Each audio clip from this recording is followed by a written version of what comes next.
Chapter 15. Nancy's Risky Undertaking. I must notify the police at once, Nancy told herself as she recognized the three thieves. Turning away from the window, she crept noiselessly from the porch. She was about to make a dash for her car when a sudden thought occurred to her. If the gang have parked their van in the barn, now's my chance to look for the Crowley clock. I'm sure those men will be eating for a while, or they may even be staying overnight. Acting on the impulse, Nancy sprinted to her car. Hastily, she snatched a flashlight from the compartment, since it was now dark outside. She made her way cautiously to the rear of the inn. Reaching the barn, she tried the closed doors, her heart pounding. They had not been locked. As she slid back one of the doors, it squeaked in an alarming fashion. Anxiously, Nancy glanced toward the inn, but so far as she could tell, her actions were unobserved. There was no one in sight. Focusing her flashlight, she peered hopefully into the dark interior. A cry of satisfaction escaped her lips. In front of her stood the moving van. "What luck!" she exclaimed, snapping off her light.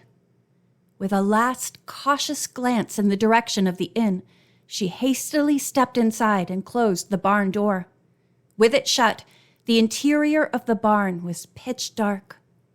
Nancy switched on her flashlight again and played it over the moving van. She saw that its rear doors were closed. Securing a firm grip on the handle, she gave it a quick turn. To her dismay, the door did not open. The thieves had locked the van. Oh dear, now what shall I do? She wondered frantically. I'll never be able to break the lock. Desperately, Nancy glanced about. She dared not remain many minutes in the barn, lest the thieves return and find her there. But she had to find out whether the Crowley clock was in the van. Perhaps the keys were left in the ignition, Nancy thought hopefully. She rushed to the front of the van and clambered into the driver's seat, but there were no keys hanging from the ignition lock. Nancy's mind worked frantically. She must find the keys.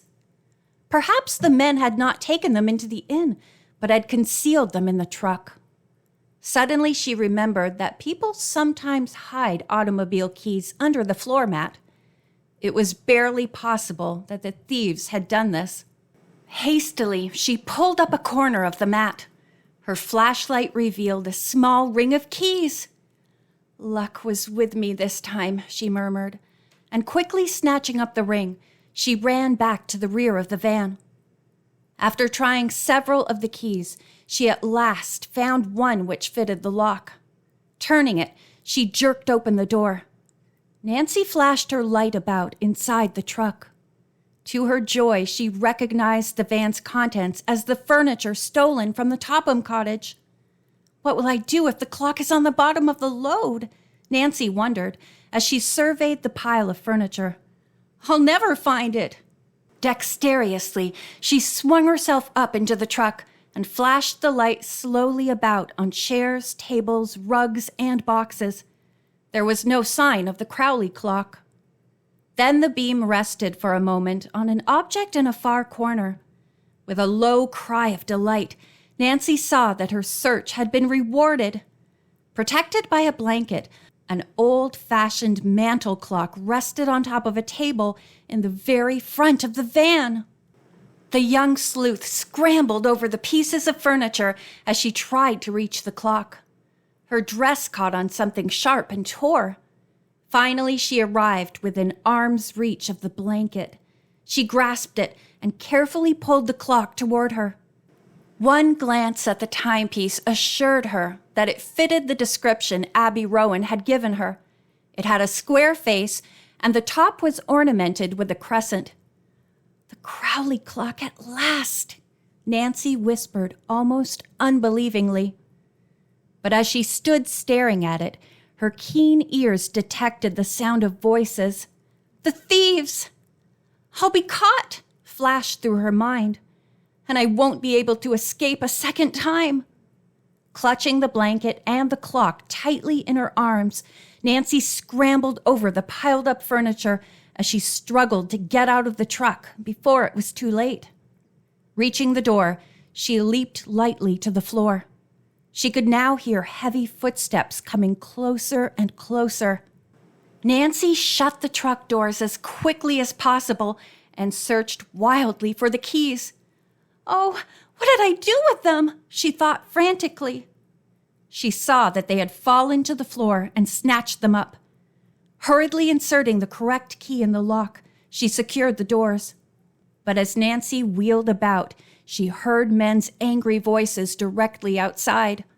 Already someone was starting to slide back the barn door. Oh, what shall I do? Nancy thought in despair. I'm cornered. She realized instantly that she could not hope to run to the front of the car and place the keys under the mat where she had found them. I'll just put them on the floor, she decided quickly.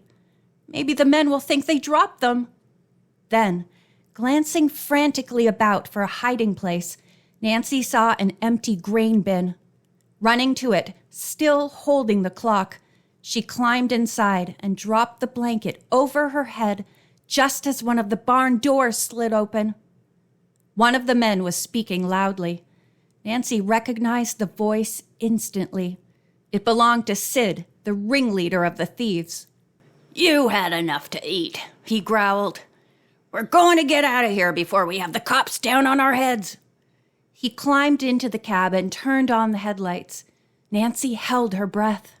Would her hiding place be discovered? But the men apparently did not even look toward the bin. In a moment, Sid cried out, What did you do with those keys? I thought you put them under the floor mat. I did. Well, they ain't here.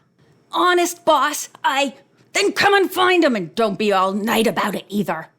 All right, get out of the way and give me a chance. As Jake went to the truck and began a careful search for the keys, Nancy listened fearfully from her hiding place. Say, if you've lost them... The leader did not finish the threat, for at that moment the third man announced, Here they are on the floor. You must have thought you'd put them in your pocket, Jake, and dropped them instead. I didn't, the other retorted. The thieves were obviously in a quarrelsome mood. Just then the leader interposed. Cut out the yakking.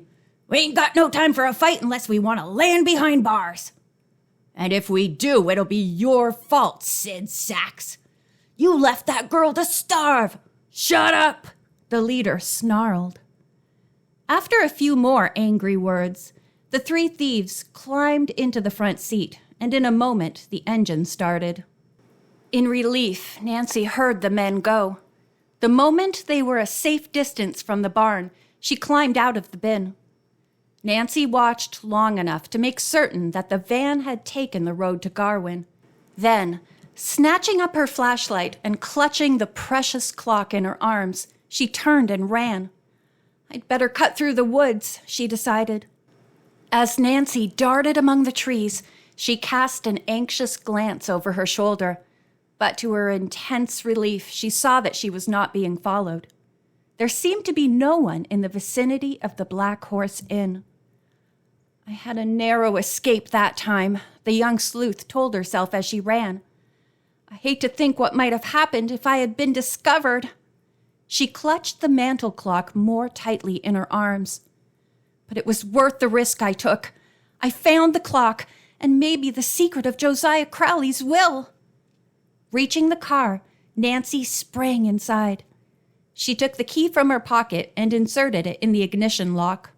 I'll notify the police as fast as I can, she decided. Perhaps the state troopers can catch those men before they dispose of the furniture. Then, just as Nancy was about to start the motor, her glance fell upon the Crowley clock which she had placed on the seat beside her. Did it contain old Josiah's mysterious notebook, as she suspected? Oh, I must find out. She got her flashlight. Since the clock was too unwieldy to open inside the car, Nancy stepped out and laid it on the ground. She unfastened the glass door and ran her hand around the walls. There was nothing inside. She tried the back. Only the mechanism of the timepiece was there. Gone, Nancy groaned. Oh dear, has my luck run out? Could it be, she wondered, that the Tophams had discovered the notebook only to destroy it? Nancy discarded this thought as quickly as it came to mind, for she recalled the conversation she had overheard between Ada and Isabel. No, the Tophams were as ignorant as herself concerning the location of a later will. It was more likely that Abby Rowan had been confused in her story. After all, she had not declared that the notebook would be found inside the clock. Nancy herself had made the deduction. I was almost certain I'd find the notebook, she murmured in disappointment. But a moment later, she took heart again. It must be here somewhere, she told herself. Turning the clock upside down, Nancy gave it a hard shake. Something inside moved. Hopefully, she repeated the action. Unless I'm wrong, Nancy thought excitedly. There's something inside this clock besides the works. She examined it more closely. An extra piece of cardboard back of the face. And something in between the two. The notebook, maybe. After a vain attempt to remove the heavy cardboard face with her fingers, Nancy took a small screwdriver from the glove compartment. With the tool, it required but an instant to remove the two hands of the clock and jerk off the face. As the cardboard fell to the floor, Nancy peered inside and gave a low cry of joy. There, at one side of the clock, attached to a hook in the top, dangled a tiny, dark blue notebook. End of chapter 15.